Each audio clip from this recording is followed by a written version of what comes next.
ସେଇଠି ଭାରତୀୟ ଜନତା ଦଳର କୌଣସି ଲୋକ ବି ସେଥିରେ ତାଙ୍କୁ କଣ୍ଟେଷ୍ଟ କରିପାରନ୍ତେ କିମ୍ବା ଯଦି ଆଜି ନବଦାସ୍ତିତେ ନିହାତି ଭାବରେ ସେ ମଧ୍ୟ ଆର୍ଥରେ ପୁନର୍ବାର ଜିତି ପାରିଥିଲେ। ତେଣୁ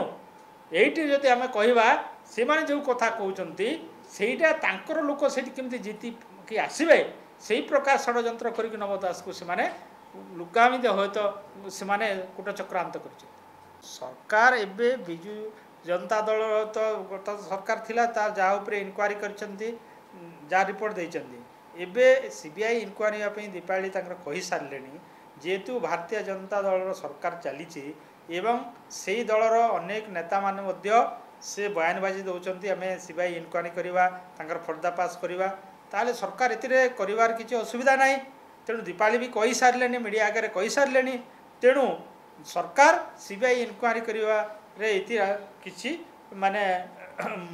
କିଛି ପଛଘୁଞ୍ଚା ଦେବା ଆବଶ୍ୟକତା ନାହିଁ। ସେମାନେ ଇନକ୍ୱାରି କରିପାରିବେ ଯାହା ଯଦି କିଛି ଲୁକାୟତ ଅଛି କିମ୍ବା ପୂର୍ବ ସରକାର କିଛି ତାକୁ ମାନେ ଲୁଚାଇବା ଚାହିଁଛନ୍ତି ବାହାର କରନ୍ତୁ ସେଥିରେ ଆମେ ସମସ୍ତେ ରାଜି ଅଛୁ ଆମେ ସହମତ କରୁଛୁ ଆମେ ମଧ୍ୟ ସହଯୋଗ କରିବା। ତେଣୁ ଏ ପ୍ରକାର ନ କରିକି ସିବିଆଇ ଇନକ୍ୱାରି ନ କରିକି କେବଳ ସେମାନେ ଗୋଟେ ବୟାନବାଜି କରିକି ପୂର୍ବ ସରକାରକୁ ନିନ୍ଦିତ କରିବା ପାଇଁ ସେମାନେ ସବୁବେଳେ ଅପଚେଷ୍ଟା କରୁଛନ୍ତି।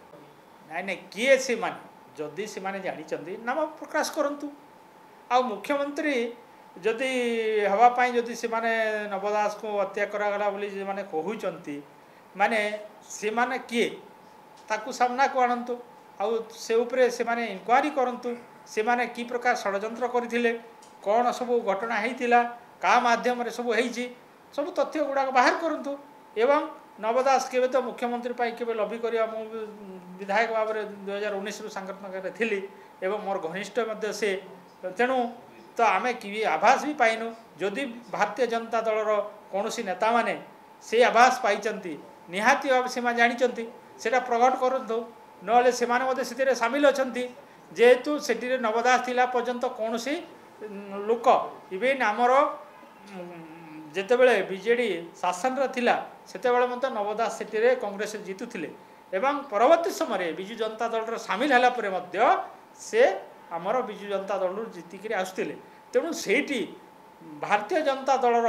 କୌଣସି ଲୋକ ବି ସେଥିରେ ତାଙ୍କୁ କଣ୍ଟେଷ୍ଟ କରିପାରନ୍ତେ କିମ୍ବା